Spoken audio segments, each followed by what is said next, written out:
우리에게 주시는 축복과 능력의 말씀, 신약성경 누가복음 1장 35절에서 45절의 말씀입니다. 우리 함께 읽도록 하겠습니다. 시작.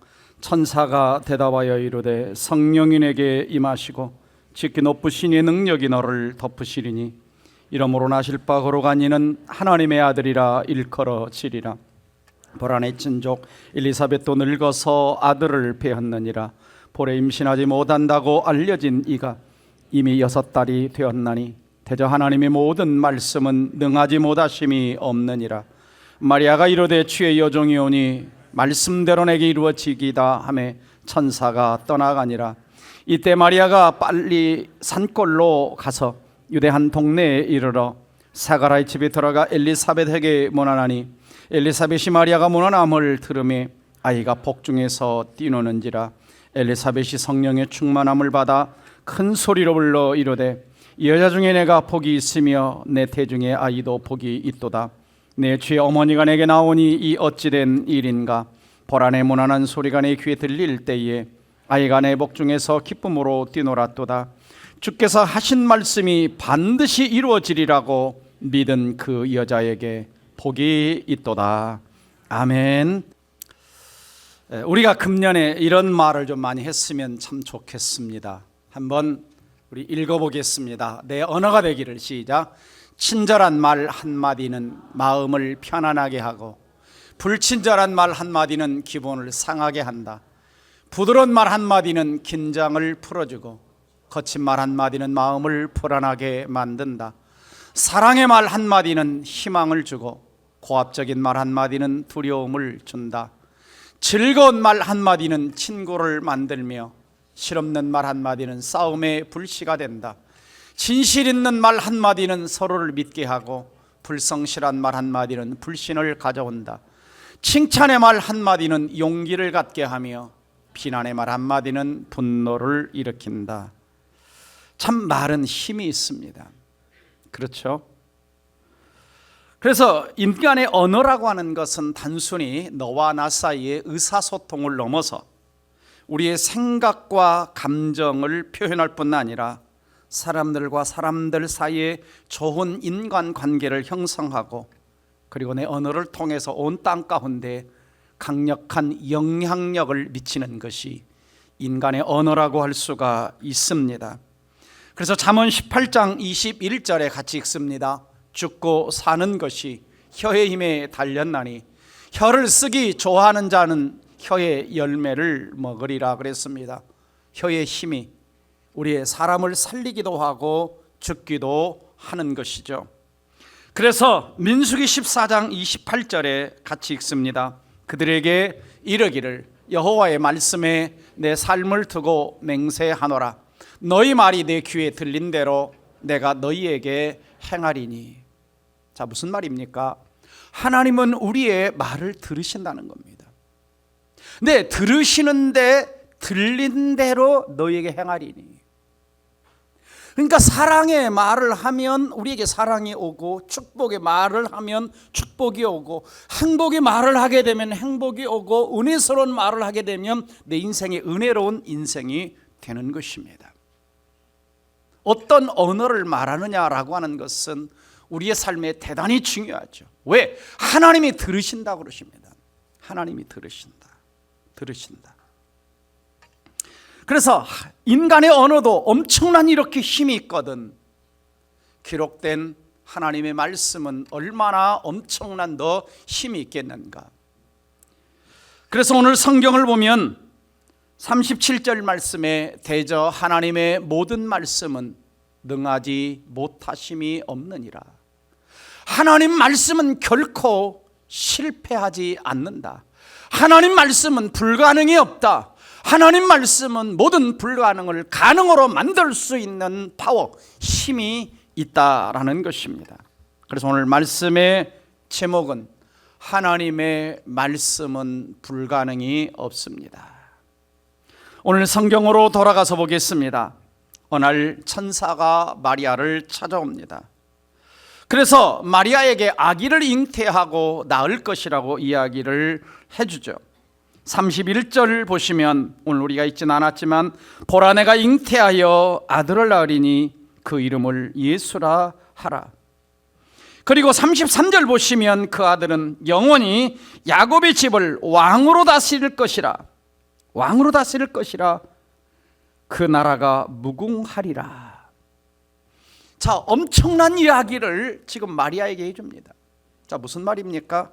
아직 결혼하지 않은 처녀인 마리아가 임신을 하게 되고 아들을 낳을 텐데 그 아들은 메시아 예수라고 이름을 부르라고 말씀해 주십니다. 그러자 34절 보니까 마리아가 천사에게 말하되 나는 남자를 알지 못하니 어찌 이 일이 있겠습니까? 난 아직 결혼도 하지 않은 처녀인데 어찌 처녀인 내가 아들을 낳을 수 있겠습니까? 그때 천사가 말합니다. 35절 같이 읽어봅니다. 시작.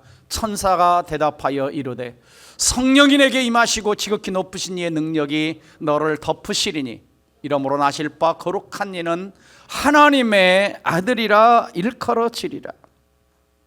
자, 아직까지 마리아는 이 엄청난 천사의 메시지 다 이해하지 못합니다.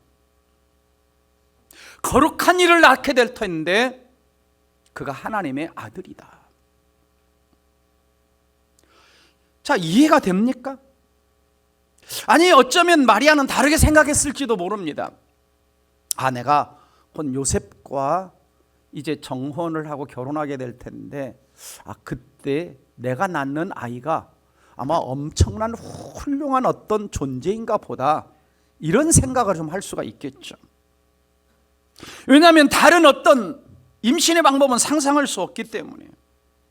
근데 지금 천사는 뭐라고 얘기합니까? 마리아, 너에게 인간의 이성, 인간의 생각, 인간의 법칙, 자연 법칙을 뛰어넘어 불가능한 일이 가능하게 되는 임신이 일어날 것이라는 이야기를 하고 있습니다. 그것도 성령의 능력이 덮어서. 성령의 능력이 덮어서. 자, 여러분들이 어떤 이런 비상식적인, 비과학적인, 또 비자연 법칙 같은 이런 이야기를 들었을 때 과연 여러분의 입에서 믿습니다, 이런 고백이 쉽게 나오겠는가?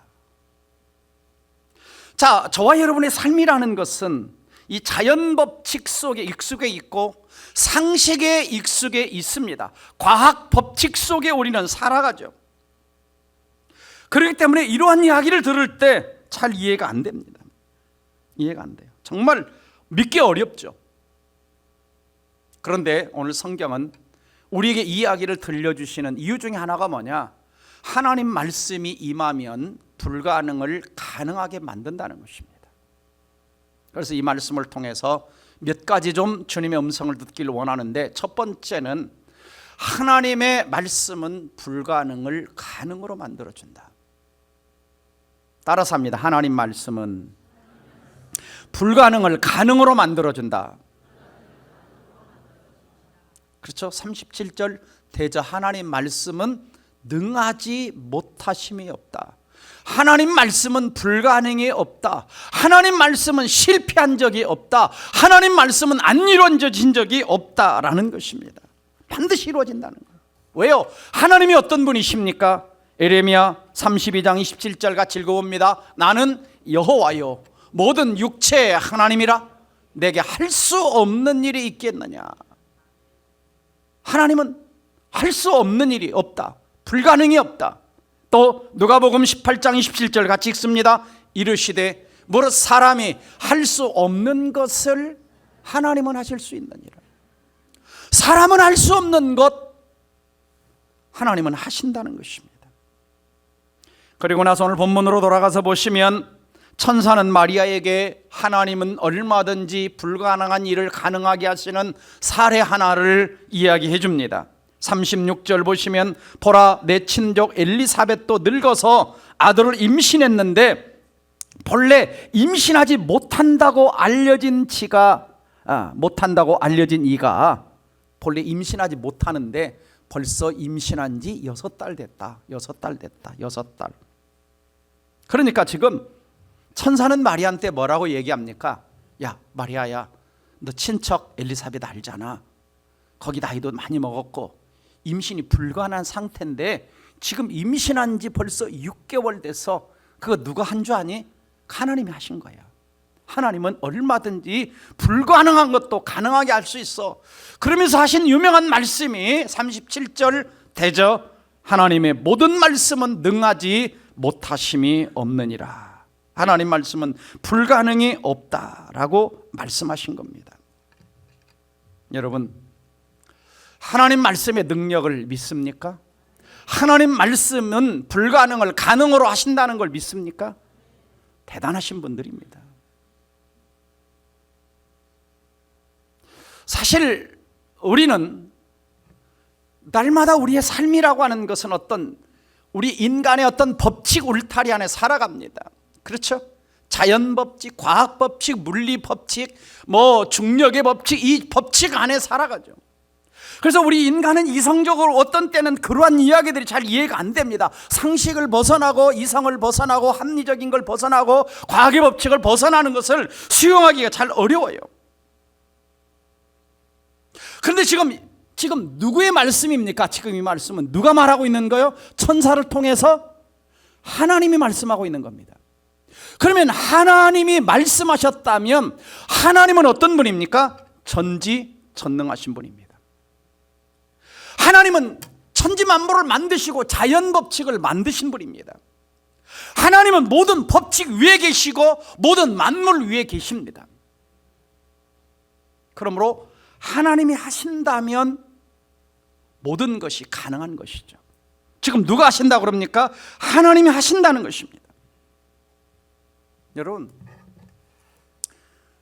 성경이 또는 하나님이 우리가 다 이해되기 때문에 믿는 것이 아닙니다. 여러분, 하나님을 다 이해하고 믿습니까? 성경을 다 이해하고 믿습니까? 하나님이 어떤 분인가를 다 알고 믿습니까? 영의 세계가 어떤 세계인지 다 알고 믿습니까? 진리가 어떤 것인지 정확하게 알고 믿습니까? 아니에요.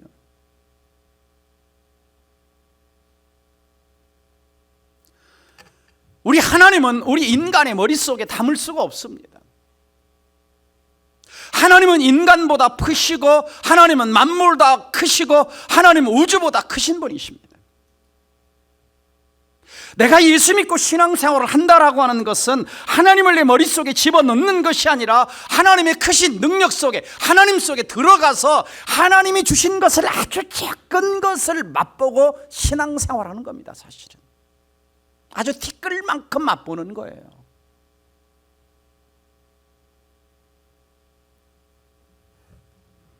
자, 묻습니다.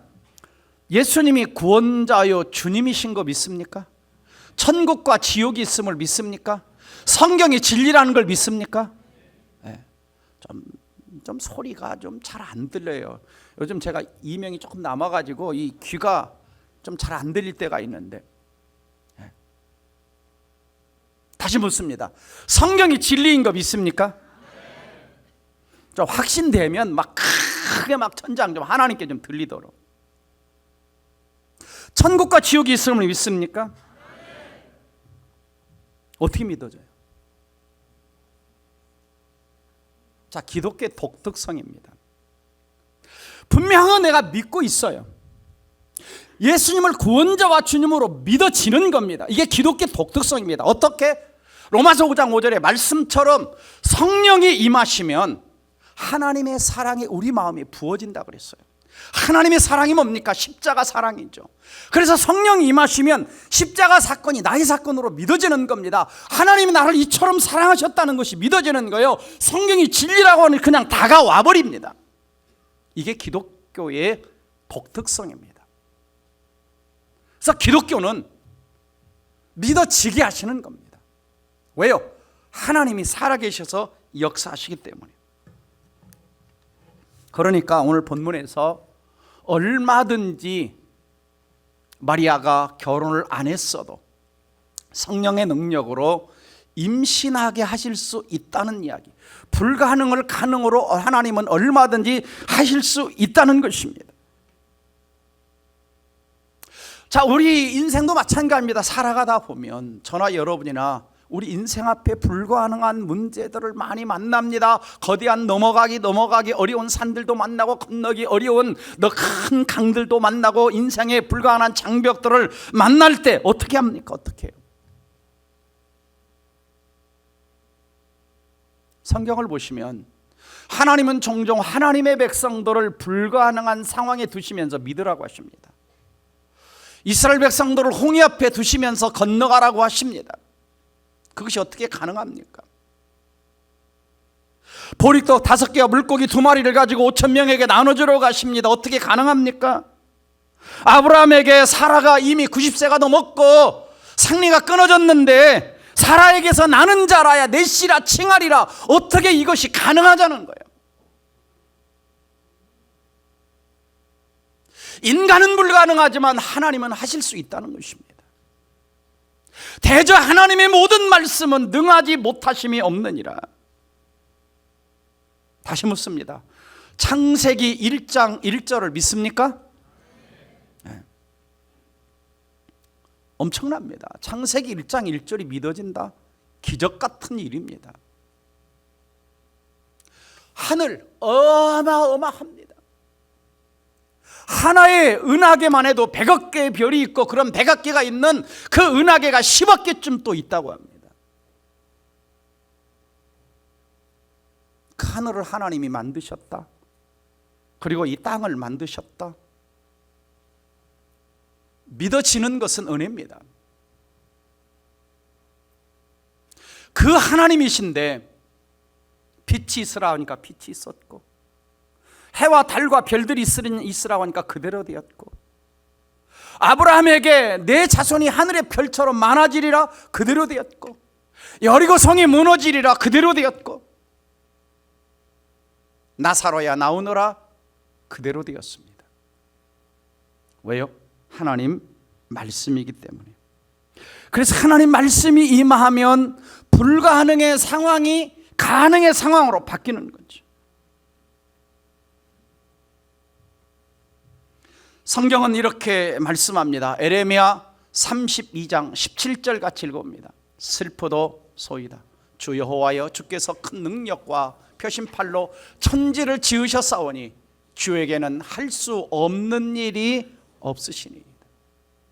천지를 지으셨는데 하늘과 땅을 만드셨는데 못할 게 뭐가 있냐라는 말씀을 하십니다. 부탁합니다. 좀 내가 신앙생활 할 때 좀 하나님을 내 이성과 지식과 내가 알고 있는 어떤 한계 속에 하나님을 좀 가두지 마세요.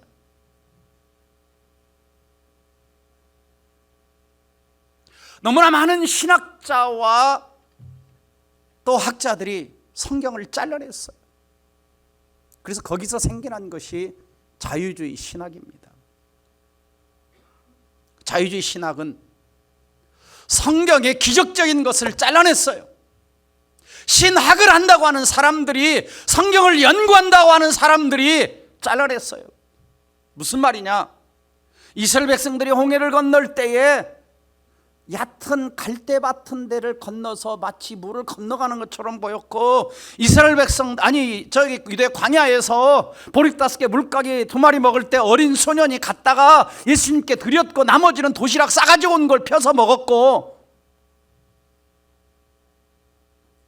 예수님이 무리를 걸으신 것이 아니라 마침 그때 바위 같은 게 있어서 그 무리를 걸어간 것처럼 보였다. 이런 식으로 자유주의 신학자들이 이야기합니다.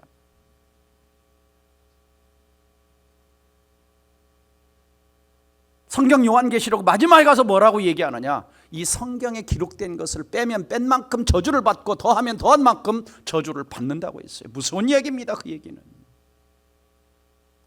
그런 짓을 누가 했느냐? 신학자들이 했어요. 신학자들이. 말씀을 있는 그대로 액면 그대로 믿어야 되는데 못 믿으니까 그렇게 이야기하는 사람들 삶 속에 하나님의 기적이 일어나지 않습니다. 하나님 능력이 나타나질 않아요. 그러니까 늘 헛소리하고 앉아있는 겁니다. 하나님이 두려운 줄을 모르는 거예요. 신약 성경에 와서 보시면 우리 예수님은 어떤 분이냐? 전능하신 분이에요. 나사로야 나오너라 그러니까 썩어 문드러진 나사로가 살아서 나옵니다.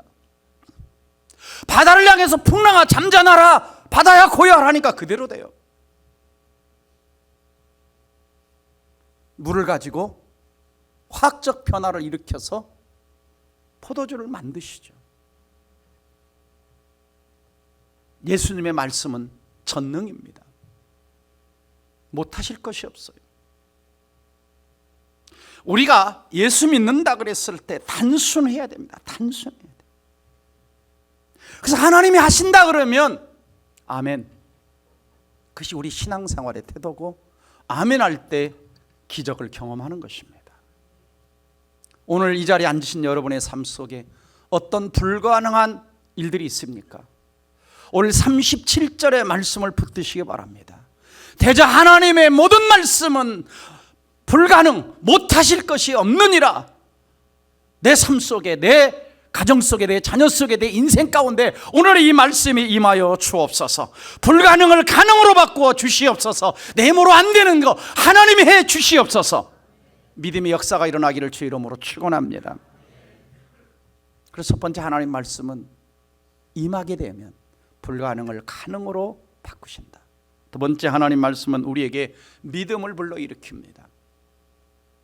자, 대저 하나님 말씀은 불가능이 없다는 말을 듣자 마리아의 마음에 믿음이 생긴 거예요. 그래서 38절에 마리아가 이르되 주의 계집종이오니 주의 말씀대로 내게 이루어지기를 원합니다. 말씀을 제대로 듣기 전까지는 의문이 있었어요. 어떻게 그 일이 가능하지? 나는 남자를 모르는데 그 일이 어떻게 가능하지? 근데 대저 하나님 말씀은 불가능이 없다 그러니까 믿음이 생긴 겁니다. 말씀을 듣죠. 그래서 말씀대로 내게 이루어지기를 원합니다. 혹 여러분 가운데 나는 믿음이 잘 생기지 않는 분들, 이런 분들은 아마 특별히 성경과 가까이 안 한 분들입니다. 성경을 진지하게 안 읽어본 분들이에요. 성경을 진지하게 읽고 이 말씀이 그러한가 해서 묵상하고 상고하고 이 말씀대로 살려고 몸부림쳤던 사람들은 말씀의 능력을, 말씀이 살아있음을, 말씀이 하나님의 역사가 능력이 나타나는 걸 경험했을 것입니다.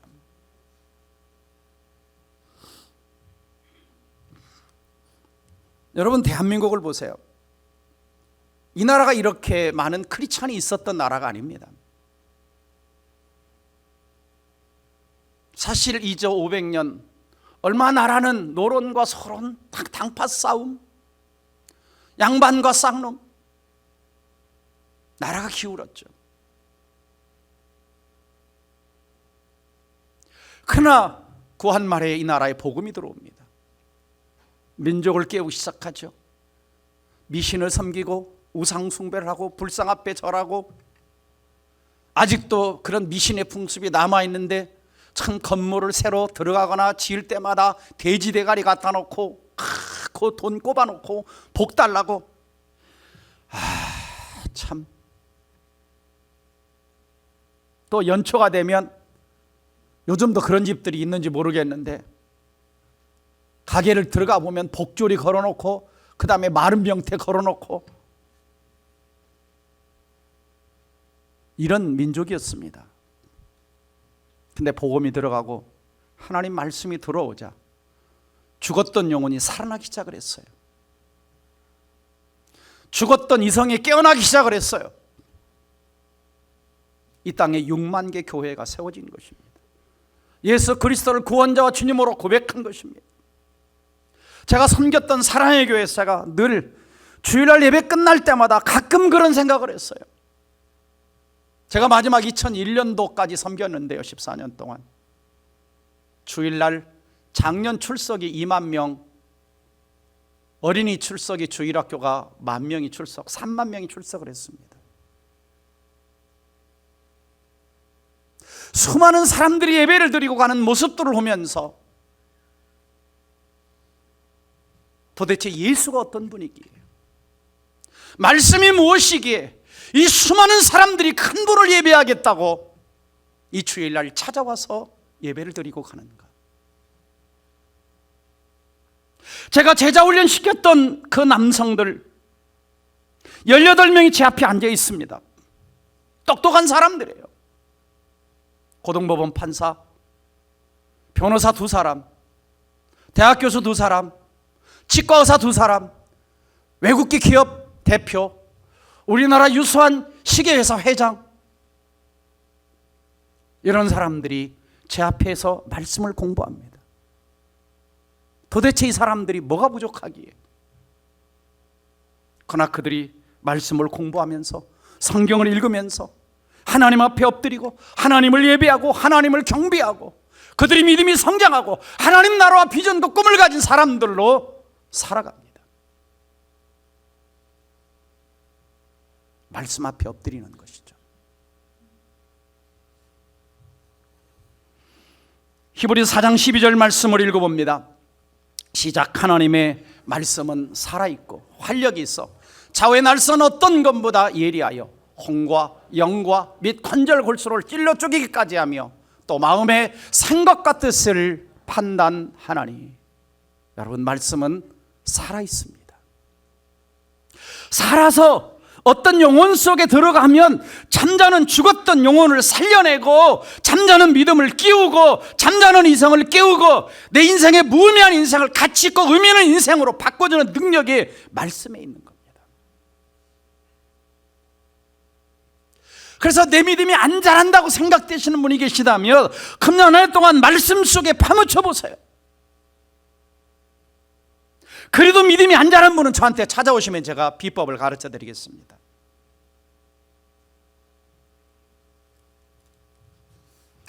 역사를 보면 방탕하던 어거스틴은 로마서 13장 12절의 말씀을 읽고 변화되었고, D.L. 모디는 세상을 쫓다가 요한복음 1장 12절 말씀을 읽다가 예수님을 구원자와 주님으로 영접하고 세계적인 부흥사가 되었고, 조나단 에드워드는 디모데전서 1장 17절 말씀을 읽다가 예수만이 만왕의 왕이신 것을 깨닫고 미국 역사에서 가장 존경받는 목회자의 영적 지도자가 되었습니다. 내 인생을 바꾼 말씀은 뭡니까? 여러분의 인생을 바꾼 말씀은 뭐예요? 말씀을 붙들어야 됩니다. 말씀을 붙들면 내 믿음이 살아나요. 하나님에 대한 영적 의식이 살아나요. 내 기도의 영이 살아나요. 말씀으로 가게 되면 살리는 능력이 말씀이 있는 걸 믿으시기를 주의 이름으로 축원합니다. 마지막 3번째는 하나님 말씀에 순종하는 자가 복을 받습니다. 45절 같이 읽어봅니다. 시작. 주께서 하신 말씀이 반드시 이루어지리라고 믿은 그 여자에게 복이 있도다. 주께서 하신 말씀이 반드시 이루어지리라고 믿은 그 여자에게. 믿었다는 것은 여기서 그냥 마음으로만 믿었다는 게 아니라 믿음으로 행했다는 거예요. 믿고 그대로 살아갔다는 겁니다. 믿고 그대로 순종했다는 거예요.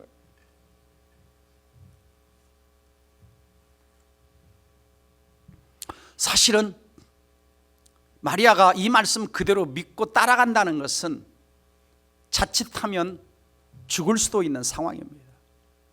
왜요? 당시 결혼하지 않은 여자가 임신을 하게 되면 부정한 여자로 취급받아서 돌멩이에 맞아 죽을 수도 있는, 가문에서 쫓겨나고 모든 불이익을 당할 수 있는 상황인데 그것이 하나님의 말씀이었기에 믿었습니다. 그리고 오늘 39절 이하를 다시 가서 보시면 이때 마리아가 일어나 빨리 산골로 가서 유대 한 동네에 이르러 그럽니다. 아마 마리아는 나사렛이란 곳에 살고 있었을 거예요. 그런데 지금 이제 이 엘리사벳이 있는 곳까지는, 엘리사벳은 어디에 있냐? 헤브론이라고 하는 저 밑에 쪽에 있습니다. 그러니까 몇십 리를 걸어서 온 거죠. 40절 사가라의 집에 들어가 엘리사벳에게 뭐냐면, 사가라는 세례 요한의 아버지입니다. 엘리사벳은 세례 요한의 어머니죠. 41절 엘리사벳이 마리아가 무난함을 들으며 아이가 복중에서 뛰노는지라 엘리사벳이 성령의 충만을 받아 큰 소리로 불러 이르되 여자 중에 내가 복이 있으며 내 태중의 아이도 복이 있도다. 내 취의 어머니가 내게 나오니 어찌 된 일인가. 보라, 내게 무난하는 소리가 내게 들릴 때에 아이가 내 복중에서 기쁨으로 뛰놀았도다. 아이가 내 복 중에서 기쁨으로 뛰놀았도다. 와우. 지금 엄청난 지금 성령이 지금 이들의 만남 가운데 막 엄청나게 성령이 일하고 계십니다. 성령의 임재가 지금 그들을 감싸고 있어요. 마리아가 왔는데 이 엘리사벳의 입에서는 내 주의 어머니라는 예언적인 고백이 그냥 나옵니다. 그리고 엘리사벳 안에 있는 그 뱃속에 있는 세례 요한은 복중에서 메시아의 그 어머니, 메시아를 잉태한 마리아를 봤을 때 뛰놀았다, 뛰놀았다, 기뻐서 뛰놀았다. 여러분, 영의 세계를 들어가면요, 시간과 공간과 환경과 모든 영역을 초월하는 겁니다. 뱃속의 아이가 어떻게 알아들을 수 있어요? 어떻게 이해할 수 있어요? 어떻게 깨달을 수 있어요? 그러나 성령이 지금 하시는 겁니다. 저는 우리 성도들의 영의 눈이 열려지기를 주의 이름으로 축원합니다. 영적인 눈이 떠져야 돼요. 하나님이 일하시는 게 보여줘야 됩니다. 영적인 눈이 열린다는 건 뭐냐? 성경 읽을 때 말씀이 꿀송이처럼 다른 겁니다. 말씀을 읽을 때 하나님 말씀으로 다가오는 겁니다. 영의 눈이 열린다는 것은 하나님이 일하시는 것이 세상 삼사만상을 보면서 세상의 모든 천체 만물이 돌아가는 그 속에서 하나님 일하심을 느끼는 겁니다. 하나님이 영의 눈이 열린다는 것은 기도할 때 하나님 임재가 느껴지는 겁니다. 이번 주 돌아오는 금요일 설교 제목이 기도의 맛을 알 때까지입니다. 기도의 맛을 알 때까지. 기도의 맛을 아는 거예요. 영의 눈이 열렸다는 건 말씀의 맛을 아는 거예요. 영의 눈이 열렸다는 신앙생활의 기쁨과 감격이 뭔가를 아는 겁니다. 하나님 임재가 뭔가를 아는 겁니다. 하나님 일하신다는 게 뭔가를 아는 겁니다. 저는 우리 동백 사랑의 성도들이 금년에 좀 말씀을 읽다가 영의 눈이 열리고 말씀의 눈이 열리고 기도의 눈이 열리고 좀 영의 세계 활동이 열려지기를 주의 이름으로 축원합니다. 그러면요, 와, 이게 신앙생활이구나, 이게 말씀의 능력이구나, 이게 기도의 능력이구나, 이게 신앙생활의 기쁨이구나, 다윗이 그래서 그냥 말씀이 꿀송이처럼 달았다고 하는 거구나, 말씀을 볼 때마다 즐거웠다고 하는 거구나. 그렇지 않게 되면요, 교회 올 때 끌려오는 거예요.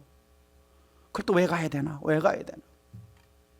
근데 맛을 아는 사람은 교회 오면 이 내용이 기쁜 겁니다. 예배당에 오면 내용이 기뻐하는 거예요. 왜? 하나님의 영과 내 영이 만남이 일어나니까 내 영에서 뭡니까? 기뻐 뛰는 겁니다. 그래서 목사가 안수기도를 딱 하잖아요. 성령이 일하시는 사람은 진동이 와요. 역사가 일어나요. 임재가 느껴져요.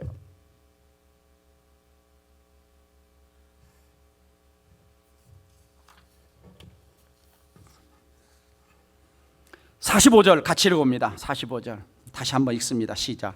주께서 하신 말씀이 반드시 이루어지리라고 믿은 그 여자에게 복이 있도다. 아멘. 말씀이 반드시 이루어지리라고 믿은 사람에게는 뭐가 임하냐? 복이 임하는 거예요.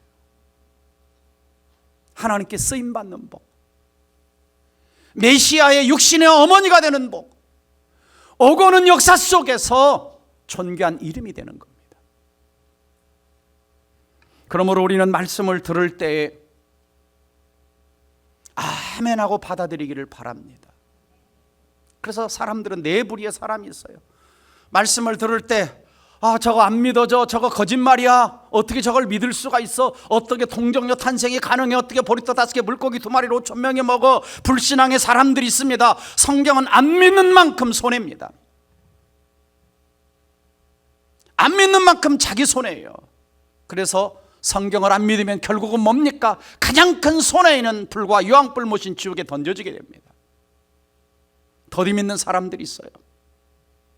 이것저것 다 해보고, 그렇고 안 되면 그때서야 말씀이나 붙들어 볼까. 이런 사람들은 시간 손해, 물질 손해, 인생 손해입니다. 그래서 뭔가 깨닫고 주님의 일을 좀 뭔가 하고 싶으면 물질 날라갔고 건강 날라갔고 뭔가 가진 게 주머니 텅텅 비어있을 때가 있어요. 세 번째는 억지로 순종하는, 여기 세례 요한의 아버지 사가랴가 내 아내 엘리사벳이 임신했다 그러니까 안 믿어. 그러니까 뭐가 되냐면 하나님이 입을 닫아버려요. 벙어리가 돼요. 그래도 곧바로 믿겠다 그러죠. 네 번째는 즉각 순종하는 사람, 마리아처럼 말씀대로 이루어지리라 믿은 그 여자에게 복이 있도다. 그래서 성경 예수님의 비유를 보면은 말씀이 떨어질 때 길가밭, 옥토밭, 볼짝밭, 가시밭 떨어졌는데 100배, 60배, 30배 열매 맺는 밭이 어떤 밭이냐? 옥토밭인데 옥토밭은 말씀을 아멘으로 그대로 받아들이는 밭이라고 얘기해요. 그대로 순종하는 밭입니다. 그 사람이 열매를 맺는다라고 하는 것입니다. 여러분 부탁합니다. 하나님 말씀 앞에 앉을 때에 겸손한 자세로 믿음으로 앉으시기를 바랍니다. 말씀을 제한하지 마세요. 내 이성으로 너무 쉽게 성경 말씀을 판단하지 마시기 바랍니다. 그래서 성경을 제한하는 몇 부류의 사람들인데, 첫째는 성경을 읽지 않는 사람도 말씀을 제한하는 겁니다. 왜요? 성경을 자체를 읽지 않으니까 말씀의 능력을 경험하지 못해요. 그래서 빌리 그레이엄 목사님은 인간 고민의 99%는 성경을 읽지 않는 데 있다 그랬어요. 또 영국의 유명한 조지 물러 목사님은 3,000명의 고아를 키워냈어요. 친구가 와서 묻습니다. 어떻게 이런 엄청난 일을 할 수가 있습니까? 뮬러가 뭐라고 대답한 줄 아십니까? 자, 글씨가 좀 보이시면 같이 한번 읽어보도록 하겠습니다. 저도 저기서 저 뒤에 화면이 보이거든요. 자, 같이 읽읍니다. 시작. 나는 평생에 성경을 100회나 통독을 했습니다. 그러나 한 번도 실증이 난 일이 없습니다. 읽을 때마다 새로웠고 읽을 때마다 힘을 얻었습니다. 사실 나는 예수 믿고 처음 3년 동안은 성경을 안 읽었습니다. 그런데 그때 나는 신자로서 기쁨도 사명도 느끼지 못한 죽은 교인이었습니다. 그때 3년간의 내 생에 있어서 잃어버린 시간들이었습니다. 신앙생활의 활력은 날마다 성경을 읽느냐 안 읽느냐에 달려 있습니다. 성경 읽는 것을 일가로 여길 때 그 이상의 은혜가 어디 있겠습니까? 여러분, 조지 물러는 기도의 사람이었지만 그는 말씀의 사람이기도 했습니다. 성경을 100독 이상 했다 그러죠. 그 능력이 어디서 나왔겠어요?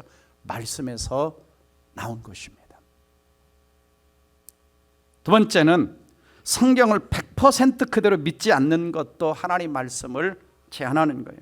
히브리서 4장 12절 2절 4장 2절 같이 읽어봅니다. 시작. 그들과 같이 우리도 복음 전함을 받은 자이나 들은 바 그 말씀이 그들에게 유익하지 못한 것은 듣는 자가 믿음과 결부시키지 아니함이라. 말씀이 유익이 되지 못한 이유는 뭐냐? 이 말씀과 내 믿음이 결부되지 연결되지 않았다는 겁니다. 하나님 말씀을 들었어요. 오늘 이 자리에서 대자 하나님 말씀은 능하지 못하심이 없느니라 그랬어요. 근데 예배당 문 밖에 나가서 에이 뭐 그거 뭐 목사님 말씀 진짜일까 하고 믿음과 결부시키지 않으면 꽝. 또 뽑기 했는데 꽝. 그런데 믿으면 꽝이 아니라 100이 나와요. 100이. 아멘. 신약성경 마태복음 6장 마가복음 6장 보시면 예수님이 나사렛 고향에 갔어요. 근데 안 믿어 사람들이. 그러니까 예수님이 선자가 자기 고향과 자기 친척과 자기 집에서는 존경을 받지 못함이 없느니라 하시며 존경하지 않는 겁니다. 거기서는 아무런 권능과 능력도 행하실 수 없어 다만 소수의 병자에게만 안수하여 고칠 뿐이었고, 다 같이 6절. 그들이 믿지 않음을 이상히 여기셨다. 그들이 믿지 않음을 이상히 여기셨다. 오늘 우리 주님이 우리 가운데 오셔서 쟤들 참 이상하다. 대저 하나님 말씀은 불가능이 없다고 했는데, 믿는 자에게 불가능이 없다고 했는데 왜 안 믿지? 이상히 여기시는 겁니다. 여러분, 그냥 믿을 바에는 그냥 한 다리만 넣어놓고 믿지 말고 두 다리 다 넣어놓고 그냥 말씀 앞에 나를 넣어놓고 100% 말씀을 믿으시기를 신뢰하기를 주의 이름으로 축원합니다. 손해볼 거 없어요. 아니, 손해볼 거 없다니까. 저렇게 이상한 눈으로 쳐다보지 마시고. 그 다음에 마지막으로는 하나님 말씀을 듣기만 하고 행하지 않는 것도 말씀을 제한하는 거예요. 행하지 않는 것도 제한하는 겁니다.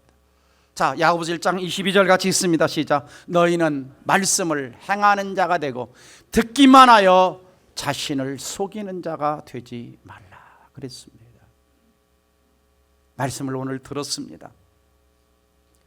문 밖에 나가는 순간 바로 삶의 현장 거기에서 말씀 따라 살아낼 때 그 말씀의 능력이 저와 여러분의 삶에 하나님의 권능으로 능력으로 임할 줄 믿으시기를 주의 이름으로 축원합니다. 마지막 결단 2가지를 말씀드립니다.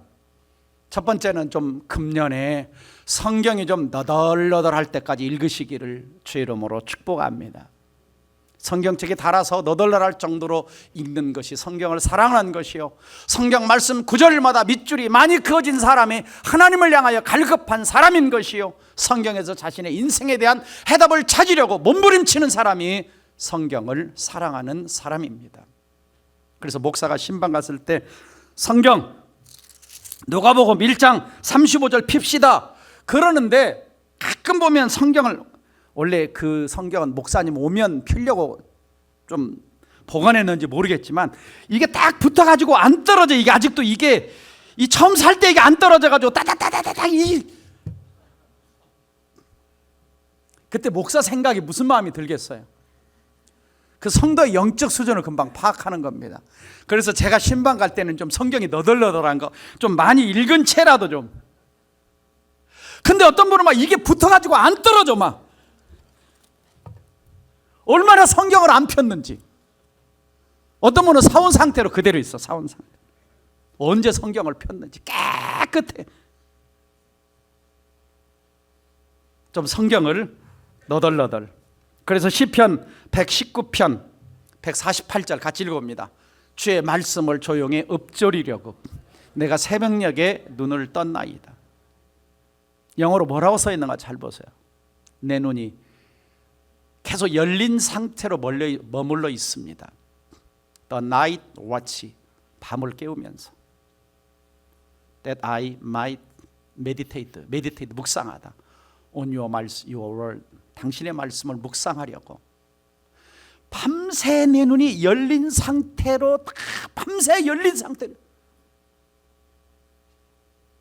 여러분 좀 그런 본 적이 있어요? 좀 말씀이 너무 글썽이처럼 달아가지고 벌써 새벽 4시야. 근데 어떤 때는 참 많냐, 유튜브 보다가 아이고 벌써 새벽 기도 갈 시간이네. 좀 말씀을 읽다가 시간 가는 줄 모르는 은혜가 임하기를 주 이름으로 축원합니다. 그래서 여러분들이 금년은 성경을 읽다가 어머 이런 말씀도 있는데 막 밑줄 치고 어머 이런 말씀, 내가 왜 이런 걸 몰랐을까? 제가 서울에 어느 집이 신방을 갔어요. 한 90세 다 되셨는데, 서울 소망교 권사님이시더라고요. 제가 복음을 얘기해 줬어요. 근데 성경을 한번 썼대요. 그런데도 복음을 다시 얘기했는데, 어머 목사님 이런 게 성경에 있었어요? 이런 게 성경에 있었네요. 아니 성경을 한번 썼는데도 몰라 또. 야, 훌륭하신 분인데.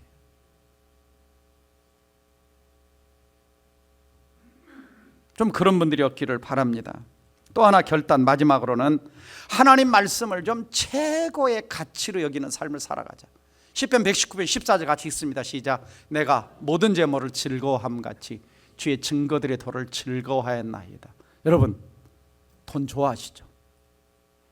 뭐 이렇게 겸손한 척 대답 안 하세요? 돈 좋아하시죠?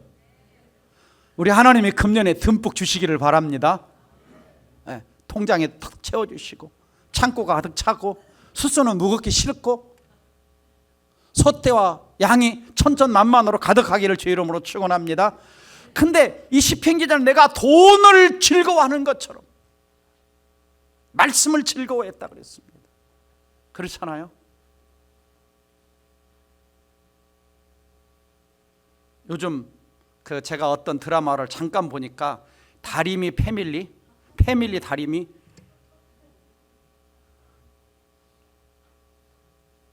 어떻게 하다가 100억을 땅속에서 파와가지고 딸 눈도 뜨게 하고 뭐 그런 이야기예요. 그래가지고 돈 가지고 막 벌어지는, 막 어쩔 줄을 몰라 막 침대에다 깔고 자, 막 침대에다 깔고.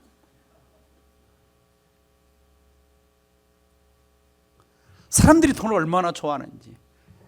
아마 돈 좋아하는 거 반만큼만 성경을 좋아해도 아마 말씀의 기적이 많이 일어날 것 같습니다.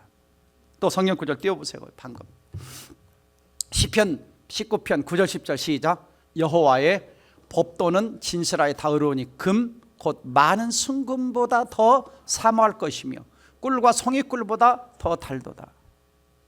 금덩어리보다. 여러분 요즘 금값 비싸잖아요.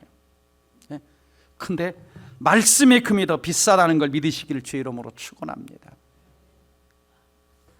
그래서 트랩이라고 하는 분이 이런 말을 했어요. 나이 든 사람들은 돈을 추구하고 젊은이들은 쾌락을 추구한다. 나이 든 사람을 위해서 여기에 금이 있다, 정금이 수없이 많다. 젊은이들을 위해서 여기에 꿀도 있다. 벌집에서 뚝뚝 떨어지는 꿀이 있다. 그것이 바로 뭐다?